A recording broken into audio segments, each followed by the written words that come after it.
Anita Pastor, la primera cantante dominicana que se proyectó en Europa. Nació en Santiago el día 30 de noviembre de 1904 y era hija de los señores Amada Cristina Díaz y Pedro Nicasio, quien era un oficial del ejército dominicano. Anita desarrolló su niñez en Santiago, donde siendo una adolescente cantaba y bailaba con frecuencia en las actividades de su escuela, y desde muy joven aprendió a bordar y otras labores de manualidades que le abrieron las puertas hacia la fama. El día que vino a Santiago, la compañía española de variedades Sánchez, Peral y Chávez requirió de sus servicios para que repare algunos vestidos del elenco que se averiaron durante el viaje. Ella hacía cosas con agujas, tenía mucha habilidad para eso. La costura, surcía, bordaba, toda esa cosa. Fue tanta la labor que le tocó realizar con esa empresa de espectáculo que el propietario de la firma, Juan Vicente Pastor, se enamoró de la jovencita y la convirtió en su esposa en el año 1922. El español Vicente Pastor había descubierto en Anita un gran potencial para el arte, porque a ella le gustaba mucho bailar y cantar. Además de convertirla en su esposa, la nombró como parte del elenco de su empresa y la preparó para que fuera una gran artista. Y de inmediato Anita comenzó a presentarse en diversos lugares. Ella le pedía permiso, que mi padre, una vez ella iba, creo que se iba a presentar en Haití, no sé qué eso, y mi papá no quería que ella fuera, como ella tan joven, que viajara a tantos sitios. O sea, siempre ella le pedía permiso a mi papá para cuando ella iba a hacer esas actuaciones. Con la empresa de su esposo, Anita comenzó a presentarse en varias naciones y su proyección comenzó a crecer dentro y fuera de República Dominicana. El esposo de Anita decidió llevársela a España y una vez ella llegó a Europa comenzó a estudiar arte. Ella tuvo como profesora de canto a una profesora rusa que se llamó Anne Mielich, por supuesto ya fallecido, porque mi madre era soprano lírica. Ella cantaba operetas, zarzuelas, en fin, era muy versátil, se dedicaba a muchos géneros y todo lo hacía tan bien hecho que alcanzó muchos triunfos. Además de canto, en España estudió danza y teatro. Perfeccionó sus estudios de idiomas, convirtiéndose en una especialista en diversas áreas del arte, que hablaba 5 idiomas. Anita interpretaba sus canciones en varios idiomas, lo que le permitió llevar su arte a los principales escenarios de esa época en diferentes naciones de Europa y de América. Su trayectoria artística fue amplísima. Le cantó al rey de Irán. Sus proyecciones han sido muy pocas porque nadie se ha ocupado de proyectarla ampliamente. Anita se mantuvo trabajando con la empresa que dirigía su esposo hasta que éste falleció. Luego siguió trabajando sola en diversas áreas del arte, logrando muchos triunfos en España y llevando su talento a escenarios de Bélgica, Alemania, Suiza, Austria, Holanda, Grecia, Inglaterra y Egipto. Ella actuó en el Teatro Apolo de Düsseldorf, en Alemania. Actuó en el Excelsior de Roma. También actuó ante la Legión de Honor de Francia, ante Charles de Gaulle. También tuvo el logro de actuar en el Teatro Kit Kat de Egipto ante el rey Farouk, que le obsequió lo que se llamaba antes una pitillera, una fumadora, que es como una boquilla, para colocar un cigarrillo ahí. Esa pitillera está hecha de marfil, es de marfil, y tiene 2 leones labrados a mano, y yo todavía la conservo aquí. Además de la fumadora, George Lama, el hijo mayor de Anita, conserva en su casa los recortes de numerosos periódicos y carteles en donde se anunciaban presentaciones de su madre en diversos lugares del mundo. También posee algunos de los atuendos que usaba Anita Pastor en sus presentaciones en diversas naciones del mundo. También conserva la foto de la artista el día que cantó en Radio Habana, Cuba, y hasta la emisora llegó el cantante mexicano Pedro Vargas para saludar a la artista dominicana. Ella también actuó en Centroamérica, en Sudamérica, en Puerto Rico, en Venezuela, en algunos países de Centroamérica como Honduras, actuó allá en Tegucigalpa. Ella inclusive me llevó allá. Era demasiado grande lo de ella, la primera dominicana que se conoció internacionalmente fue Anita Pastor. La artista se mantuvo por unos 18 años trabajando en Europa y en ocasiones venía de visita a su país, llegando a realizar algunas presentaciones en el Teatro Colón de Santiago.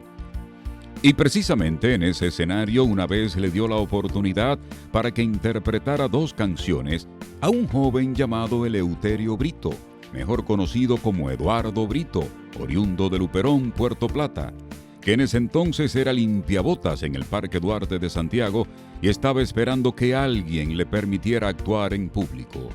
Anita le pidió a Brito que fuera preparado para interpretar una canción y que tuviera otra seleccionada por si acaso el público le pedía otra.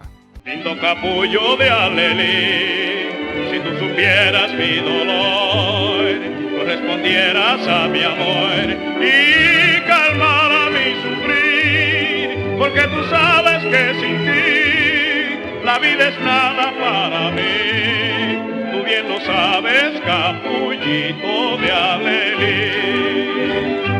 Anita Pastor fue la primera artista dominicana que logró una gran fama y proyección en España, donde estuvo radicada casi por 2 décadas. Nadie fue primero. Fue la primera artista internacional de este país. Nadie fue primero. Nadie fue más grande. Nadie fue mejor. Nadie fue más lejos. Anita Pastor. Olvidada, imperdonablemente olvidada por su país, por su nación, donde nació y se crió. Entonces hay que reprocharle eso a las autoridades dominicanas que tienen que ver con las artes y la cultura. Durante el tiempo que permaneció en España, trabajó duro y en esa nación logró establecer un gran patrimonio. Ella tenía sus propiedades allá en España, tenía lo que se llama un cortijo, una quinta veraniega y un lugar que ella compró allá donde el señor que le vendió esa propiedad, él era un criador de toros de lidia, toros para corrida de toros. Pero ella no se dedicaba a eso, sino que lo tenía simplemente como un sitio de descanso, de expansión, mucha vegetación, mucho terreno donde disfrutar. Ella amaba la naturaleza. También hizo algunas inversiones en su país, donde tenía arrendada una emisora de radio en su pueblo natal. Y fue precisamente ahí donde conoció al hombre que tiempo después se convirtió en su segundo esposo. Él mismo le pidió que se quedara aquí, que ya no quería que ella siguiera viajando, ni dedicándose a las artes como ella hacía.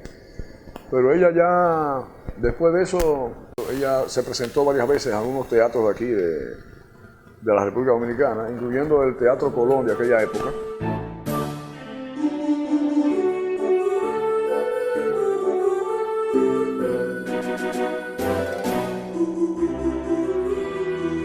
Tuvo 2 hijos con Jorge Lama y ella, al igual que otras mujeres de la época, sufrió la persecución del régimen trujillista por la posición de su esposo y la de ella propia, que se negó a cantar en La Voz Dominicana a pesar de la insistencia de varios emisarios que fueron a su casa. Uno de los amigos de Anita que más insistió para que ella realizara algunas presentaciones en La Voz Dominicana fue Paco Escribano, quien en varias ocasiones fue a su casa tratando de convencerla. Pero Anita le dejó bien en claro que nunca actuaría en un escenario propiedad de Trujillo. Después de su retiro, Anita solo realizó algunas presentaciones en diversos teatros del país. Ella solamente se presentaba porque le gustaba eso, entonces lo hacía de manera, tú sabes, desinteresada, ella no cobraba nada. Ella inclusive preparó un grupo de muchachas jóvenes de aquí de Santiago, la enseñó a tocar castañuelas, le enseñó los pasos de esos bailes, del paso doble y esas cosas que ella hacía. Ella, si había que hacer rumba, ella hacía rumba, tango, paso doble, zarzuela, cuplés, de todo. Por eso le decía ahorita que ella era una artista sumamente versátil. El grupo de danza con jóvenes de Santiago que preparó Anita fue una gran sensación y provocó que casi todos los españoles residentes en la zona acudieran al Teatro Colón para ver su primera presentación, en la que el teatro estuvo completamente lleno. Para Anita fue de gran satisfacción que toda la colonia española de Santiago se congregara en la presentación de su grupo de danza y más que aplaudieran su actuación de pies. Hoy lo que lamentan los parientes de la destacada artista es que no tienen ninguna grabación de las canciones de Anita Pastor porque ella nunca se interesó por grabar. Yo inclusive le pregunté a ella en una ocasión, mamá, ¿por qué usted no ha grabado un disco? Ya en esa época se empezaba a grabar los discos, no era como ahora. Era iniciándose prácticamente, ya cuando ella estaba prácticamente retirada, en los años 1940. Y me dijo eso, que ella nunca, jamás cambiaría los aplausos en vivo del público en una sala, en un escenario, por un disco.